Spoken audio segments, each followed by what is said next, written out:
again. Okay, this next rant, maybe it'd be classed as a ranter. I'm not so sure I think of it that way, but it might come across that way. Before I offer up my latest rant, let me just say, I appreciate this channel may not be for everybody, to everybody's taste, because basically all I'm doing is sat in a room here on my own, being extremely negative about many people throughout many walks of life. I do praise some people, I come down heavy on others. I'm going to come down pretty heavy on two people now, and on one of them especially, it's probably going to be as heavy as I will most anybody in all the time that this channel exists, though I feel it's merited. As I say, a lot may not agree with me, but please let me say before I start today's video, post, vlog, whatever it may be called, I think long and hard about everything I'm going to say. I look at two sides of every story because I have both sides in my mind. Do I like them? Do I not? Are they good at this? Are they bad at this? How do I feel about them? Before I offer an opinion. My opinion is my opinion. Many of you may not agree with it, but it's my opinion. My opinion will not change. This is a sports related one, this one, by the way. My opinion will not change by anything I hear on the news, on the radio, or in the press. It again is relevant to players at Manchester United, which, as many will already know, is my team. I'm unlike most fans at Manchester United, or any club for that matter, in that I tend to call out those that I think aren't as good as they could be and aren't offering what they should offer for the great monies that they pay, because everybody in football are paid great money nowadays, especially in the Premier League. But I think long and hard about everything. My head won't be turned by what they'll say. I've got my own opinion, and that is that. So I'm going to give it you. I don't mean to offend anybody. I certainly don't mean to offend the players in question here. I mean, if one of them listens to this video, he'd be gutted about the things I say, and he would probably hate me, not that he knows me. I don't know him. But I watch him week in, week out, and he baffles me. And it baffles me with what many pundits say, because they're all, and I stress virtually all, seeing something totally different than I see. But I think the title of the video is going to be the two people that should have been on the plane out with Ronaldo. Because I had this picture in my head that when Ronaldo finally left our club, he would take the two bits of, not so much deadwood, but the two overpaid players that didn't deserve the wages that they earn at Manchester United, because they're just not good enough. There is two of them. I'll go to the first one first. I wasn't even going to do this video again for many a week. I wanted to wait until I had many people either following the channel, subscribing to the channel, or watching the videos. And this is very early days yet for that, but I do hope people see it in the future, come back to it and give an opinion and see what they think. As I say, it'll put me in the bad books of many people, especially Man United fans, because many of them don't like calling their own, but I see it as I see it, and if I'm wrong, I'm wrong, and if I'm right, I'm right. It's that simple. But I had visions of Cristiano leaving on a plane, and on one side of him would be Iggy. They'd definitely get rid of Iggy, and on the other side would be Aaron Bissaka, and we'd get whatever we could for either of them. I'm doing this video today now because I know that over the next sort of few weeks, much of our season may rest on what Iggy does or doesn't do, based on the fact that it looks like Marcus Rashford is injured and he's going to miss 3 or 4 games. Oh, Iggy, by the way, I was discussing Iggy with somebody the other week, and he listened to me for 2 or 3 minutes, and he said, oh yeah, he said, by the way, who's Iggy? Sorry, Iggy, for those that don't know, would be Anthony Martial, the black Darren Anderton, Sitnote himself, virtually plays no game for us. But the thing is, for me, you give Martial 10 games. For 1, he's an absolute will beater. For 2, he's not bad. For the other 7, he's horrendous. He just goes missing. Completely goes missing. He's just, in my eyes, he's just a passenger. Thus, the Iggy connotation from Iggy Pop and his most famous song, The Passenger. That's what I think Martial is, and has been for many years at our club. We paid bundles of money for him, as we have for many players. He's one of the many players that hasn't delivered. The frustrating thing for me with Iggy is he's got it all. He really can be what he wants to be. I say that to a couple of friends of mine, they say the same. We all actually have used the same line on one another. He could be what he wants to be. Unfortunately, he doesn't seem to want to be a regular starting, successful Manchester United player. He's forever injured. I think he gets a bad knee, a bad thigh, a bad calf, a bad this, a bad that. And every time it's match after match after match he's out. I think many players go through the pain barrier. Many players play with pain. I'm not saying that's what I want. I'm not saying that I want them to get worse. But I think there's sometimes he could probably play and doesn't. When he's on the field, he plays with a permanent... Is scowl the right word? Maybe it is, maybe it isn't. Roy Keane used to play with a snarl. But Roy Keane was aggressive and wanted to kill everybody on the pitch and wanted to get 3 points for his team. And he wanted to impress himself upon the opposition. Martial, I don't know, is it scowl the right word? He was very much like Pogba. They act like the world owes them a living, and it certainly doesn't. Pogba was on, 300 grand maybe. Martial's on 120, 130, so there's plenty of dosh for someone that hardly ever plays. His goal ratio this year for games played isn't awful, but some of the goals have been against poor teams in poor matches. Overall, it isn't good. He's a great finisher, he's a natural finisher. He can glide past people, his footwork can be really good. But he never looks happy. He never looks like he wants to be on the football field. He acts to me like the world owes him something. He never plays with a smile on his face, or virtually never. I don't think he works hard enough on the football field. He goes in for 50-50 challenges and gives probably 90-10, as in the opposition's giving 90% in the challenge and he's giving 10. He doesn't really try. Maybe he's scared of getting hurt. I don't know. As I say, he's always hurt. He just doesn't do it for Manchester United. I don't think he'd do it for anybody. Was it Seville he went to? I don't know where it was. He didn't do it there. They sent him back. He started well for us this year. I think we could have got a couple of bob for him. We paid, 60 million? He's probably worth 20 million of anybody's money now. Not that I would want to pay it, but I reckon we could have got 20 million for him early on this season. I would hope that maybe we'll get rid of him to somewhere like Spurs and get 20-25 million off Kane's fee. I would have got rid of him, absolutely no problem at all. The other one, and if you thought that was hard, this is much worse, is Aaron Wan-Bissaka. For the last 2 or 3 years, I've been calling Wan-Bissaka. I just don't think he gives us enough at all.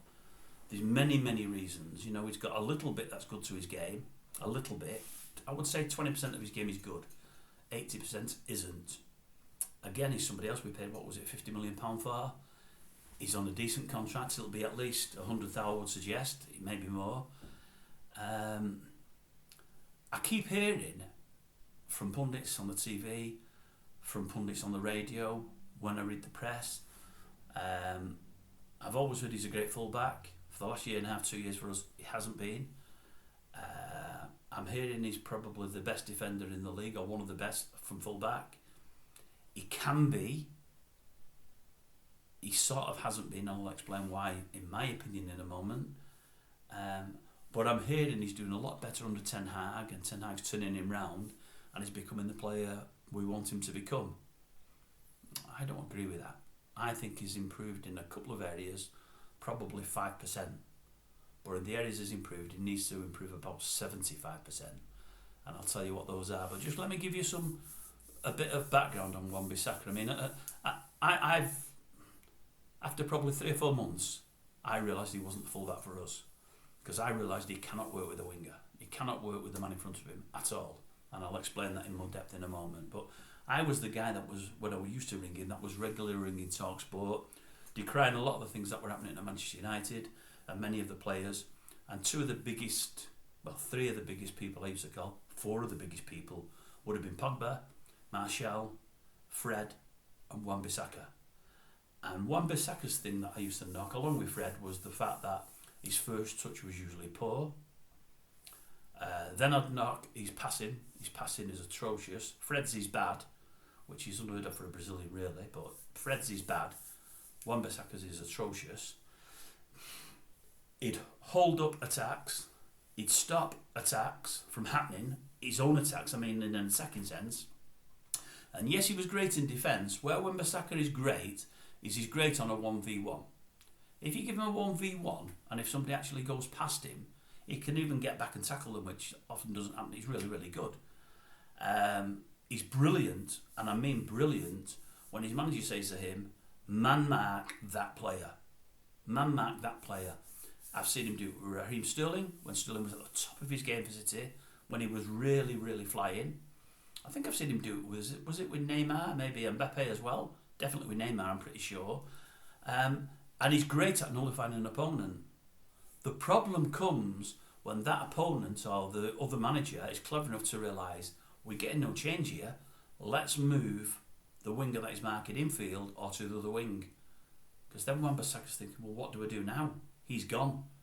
He goes back into his normal fullback play, and although again he's great, can be great on 1-to-1 and great tackling back, he's got no set player to stick with. He's not told to stick with the replacement of the guy that's moved over. You see, for me, where Wan-Bissaka fails is, for all his tackling back and his initial tackling can be good, his positional sense is really poor. It's got worse this season.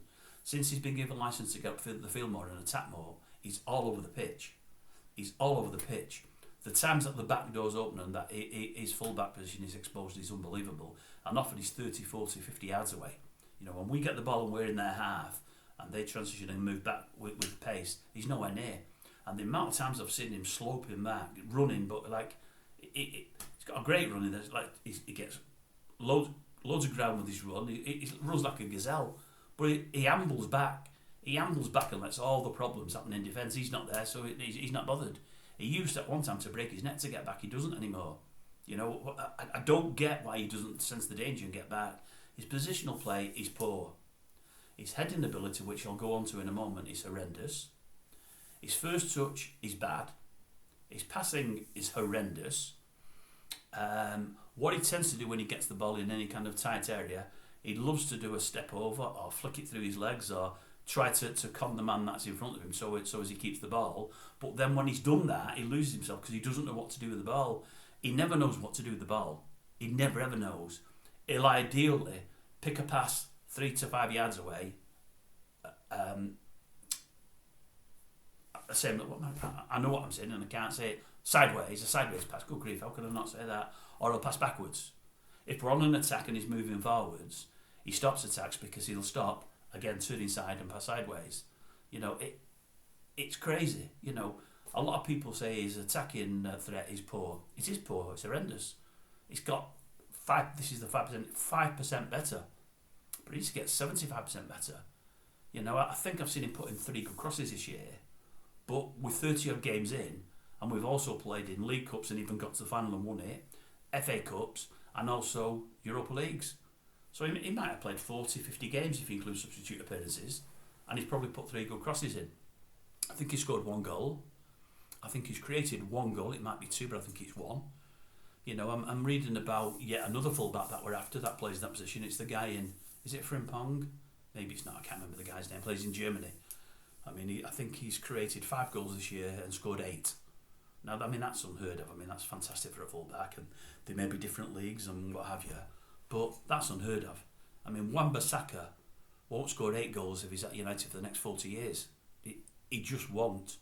You know, the other side of the pitch for us, I mentioned it before, Malacia. I think Malacia's got miles more in his locker. You know, I've seen him on video reels creating. I've seen him spraying balls from left full back into the right winger 40, 50 yards away. Wan-Bissaka will never be able to do that. I'd say Malacia's got so much more in his locker, it's unbelievable. In fact, I would suggest Wan-Bissaka's not been given a locker. No, he's not been given a locker. There's nothing in his whatsoever. You know, it just... People tell me that he's getting better. People tell me that he's good. What I would say is this. I seen him play for a season or more behind Marcus Greenwood. Mason Greenwood, I do apologise. And Greenwood, before all the problems with Greenwood, which we'll go into on another video, had a great season, scored a nice few goals, fantastic finisher. But he was hamstrung massively playing with Wan-Bissaka. absolutely massively. We will never play the game that we want to play, that Ten Hag wants to play, on the right-hand side of the field with Wan-Bissaka as full-back. And the reason we won't is because he just offers nothing to the man in front of him. Nothing. You watch, when he's got the ball, he's looking for the 5-yard inside pass or the back pass. He's not looking to put the ball up the channel. He's not looking to play the ball through the fullback or around the fullback for his winger to run onto, because he doesn't trust himself to do that pass. I seen him do 3, I think, over the weekend, 3 passes, where he tried to move the ball about 12 to 15 yards forwards. They all went to the opposition. None of them got through to a player. You notice when Greenwood played with him a year and a half ago, Greenwood stopped running because he knew the balls weren't going to come to him. He used to run up the wing, hoping a ball would come, it never came. He stopped running. You notice when Fernandes is the guy in field from Wan-Bissaka, Fernandes has the ball, he looks, Greenwood may be marked, Wan-Bissaka might be free. He looks at Wan-Bissaka and thinks, no, I'm not going to give it to you, you're not going to do anything with it, and he looks in field and looks for somebody else to give the ball to. He won't pass to him because he's clever enough to know that Wan-Bissaka on the ball is horrendous. I was watching a game last year. I'll give you some stats. I actually wrote these down. I was going to actually ring into TalkSport, they've mentioned it again the day after. I didn't bother in the end because they'd have probably laughed at me being so. Is anal the right word? I'm going to have to look to my right because they're in front of me, but these were they. They were very close to this, as close as I remember, but I wrote them down. In the first half, I think it was Brighton we played, and I might be wrong about that. I'm sure it was a 1-1 draw. But anyway, in the first half, he made 26 passes. This is Wan-Bissaka. 6 of the passes went forward of the 26. When I say forward, I mean 5 yards or more. Okay? Of the 6 that went forward 5 yards, 3 of them went 5 to 10 yards, and they did go forwards. And 2 of them found the men. The 3 crosses he made from out wide, none of them found a red shirt. None of them.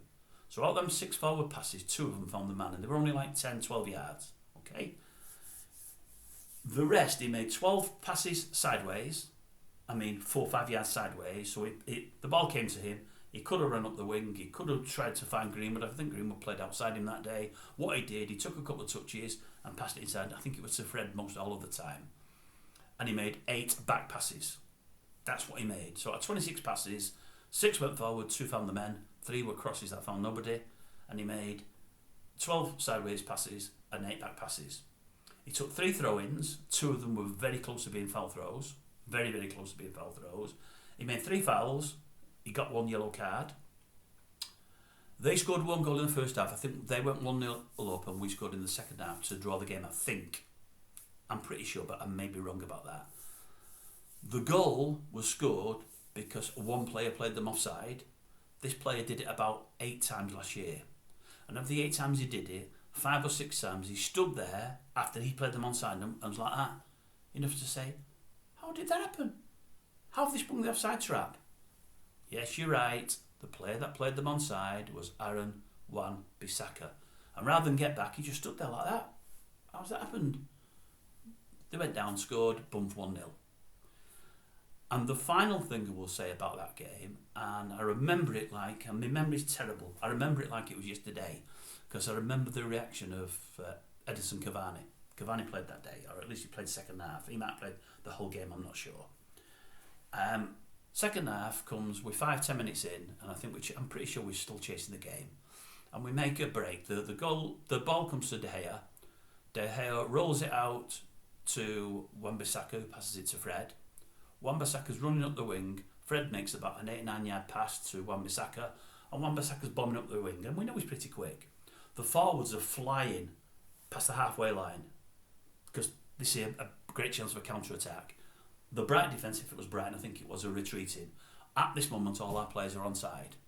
Wan-Bissaka runs 10 or 15 yards. Cavani's on the left wing. He's bombing forward. He's not through the middle, he's on the left wing. Wan-Bissaka after running 15 yards, and we've got them on the retreat, and we're chasing them down. We've got 3 guys going hell for leather to get into their half. Wan-Bissaka runs 15 yards, takes a touch, takes another touch and stops, and plays the ball 5 yards inside to Fred. Cavani's like that on the wing. Enough to say, what's all that about? We're breaking our neck here to get upfield, They're on the retreat. All we need is a ball over the top out to the wing, and we're away. Oh, we're trying to be away. And he just trapped the ball, took another touch, passed it inside, boom, everything finished. And I thought at that time, this guy has just got no football brain, and that is the crux of it for me.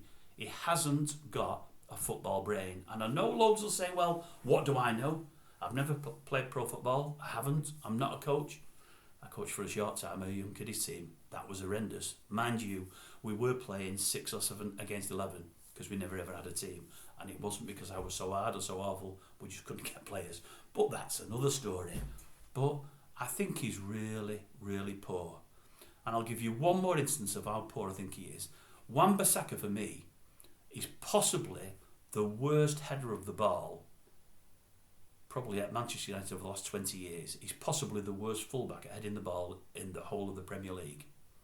What he tends to do, and it takes me back to being at school when I was 12 or 13 in physics, which I found really boring and really didn't like, and biology. I was the same with both of them. I don't know if you remember the old pens when you got a few quid, your mum might have got you a nice pen. Was it a paper mate or a Parker? Are they called ballpoints? They're called ballpoints, the ones where you put the pen into the desk and the top, is it depreciating? No, I don't know what the word is. You put the pen into the desk, let go, and it jumps up in the air an inch. You know the kind of mean, don't you? You push it into the desk, you let go of the pen, and the pen jumps up an inch. That's Bissaka's style of heading. You watch Bissaka when he comes to head the ball, 9 times out of 10, what he does, he has his arms by his side. He doesn't look for any leverage. His arms by his side. He jumps up, straight up, and more often than not, the ball hits him around the crown or just in front of the crown. Never hits him here, and it just jumps up into the air. No direction, no nothing. That's the way he more often than not tends to head the ball. We had another game last year. It could have been against Watford. Were they in the Premier League last year? It may or may not have been. It was one of the games that might have contributed to Solskjaer getting sacked. Then we got beat 2-0. Very early into the game, they play a ball over to their left wing, a high ball over to their left wing. Bissaka is almost on the dead ball line, in between the goal and the corner flag. The ball, if he lets it go, will go out. Bissaka, in his wisdom, decides to jump up in the air, heads the ball back in, it just goes up in the air. It doesn't go to anybody. He jumps, same script, arms by his side, just jumps up in the air like he's on a pogo stick. Ball hits the top of his head, go to one of their players, they cross it and almost score. How they don't score, I don't know. The commentators, oh my goodness, why did he head it back in? Why did they nearly scored then?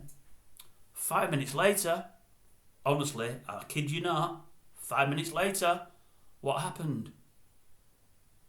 Exactly the same scenario. Ball going out, Bissaka, who can't head the ball, decides to head it up in the air.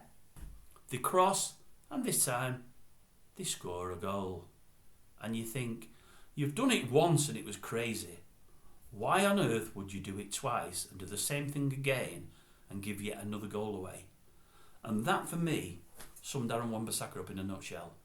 You watch him when he has a throw-in. If there's a player in the league that takes longer to take a throw-in, I don't know him. And the reason for that is he's frightened to death of throwing it to an opposing player. Watch when he takes a free kick. You'll never ever see him take a 30, 40, 50 yard free kick. He's not got it in his locker. He won't do it. He'll normally play a 6, 8, 10, 12 yard pass and normally sideways. But even then, it takes forever to take that free kick because he's worried it won't find a red shirt, assuming we're playing red that day. He's got no confidence in his own ability because he's not got a lot of ability there. Yeah, as I say, one-on-one, a man marking, he's brilliant. He's brilliant. But that, for me, is the start and the end of his ability. It really, really is. Now, I might be wrong. People aren't going to see this video for a number of weeks until people get to know I'm there. When they do, please, comments down below. I think I'm going to get ripped to shreds for this, but I really, really believe it. I really believe it. And what I say is, Manchester United will not have as much joy on that right-hand wing as they should have going forward if they play with Bissaka. They will not. If he could head the ball better, and he could pass the ball better, although you could boot the ball upfield, if ever they played with a three centre-backs, he'd be fine there because his pace is fantastic and he's getting back. He's fantastic. And he won't be up and down the field as fullbacks are. He could probably do a good job there. I mean, his heading ability, it could be improved upon even at 26. He could improve that. He's got to be on the training paddocks all the time with coaches and improving it. His distribution could be improved upon. But they've got to be with him all the time. But they can't see, obviously, what I see. It's not his range of passing. His passing in general is abysmal. It's awful. And more often than not, he won't take that pass because he's frightened of it not coming off. And it tends not to. But a winger can't play his natural game. We want to play with pace. We want to play on the counter-attack. He cannot pass the ball around fullbacks or through fullbacks or over the top of fullbacks. Shaw can. Shaw has some failings, but Shaw does that pretty well with Rashford. So on that side, we're okay. But on the right, we're not. And when you've got someone as lethal as Greenwood playing there, you know, I mean, Anthony isn't... He's great, Anthony, in some respects. He scores some great goals. But he'll never score the level of goals Greenwood would score. He's got one stock goal in him, Anthony. Greenwood's got goals from anything and everything.